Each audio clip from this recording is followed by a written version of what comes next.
Hi guys! So naalala niyo pa ba yung account ko dito sa TikTok na nag-viral dahil sa miniatures? Yes po, ako po yun, and gumagawa po ako ng mga miniatures po, and ako po ay clay artist. As you can see guys, yan yung mga nagawa ko na, and dito sa aking TikTok account, hindi na po tayo gumagawa ng miniatures. So marami naghahanap sa atin ng miniatures, pero hindi na po ako gumagawa ng miniatures sa kadahilan ng meron po tayong na-discover sa ating katawan na konting-konting scoliosis. Yes po, tama po yung narinig ninyo dahil po tayo ay nagpa-medical and may nakita po doon na meron po akong scolio, and ayan po, nag-stop po akong magbenta ng miniature kasi nga po super duper liliit na po ng mga items and nakakakuba po talaga siyang gawin. Kaya yung pinagkakaabalahan na lang nating ibenta is itong mga cute na miniatures na keychain din po siya. So bali sa Japan po to galing, and assorted po lahat ng mga items natin na o-orderin ninyo guys. And sana supportahan nyo pa rin ako dito sa aking TikTok account kasi hindi na tayo nabuboost and shadow ban din po tayo. Hindi po nakikita yung ating mga live tsaka yung mga post po natin. High quality po yung ating mga toys dito. Meron tayong stuffed toys, miniature toys, and iba-iba pa po.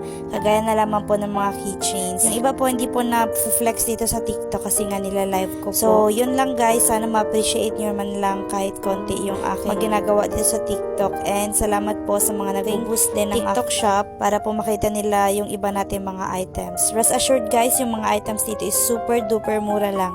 Nagkakalaga lang siya ng 5 pesos and above. And guys, high quality talaga to guys kasi sa Japan to galing. So ayan, as you can see guys, may mga branded din na mga toys dito. Hindi lamang po branded, meron din po mga iba't iba po mga toys na pwede pang regalo ninyo sa inyong mga chikitin. So ayan guys, yan yung pinakita kong last guys, is tagti 10 pesos na lang yan. And eto namang mga items na to is naka-random siya. So, kung mamimili kayo ng items ay manood kayo ng aking live. And marami akong pinapa-freebies dito sa aking mga customers.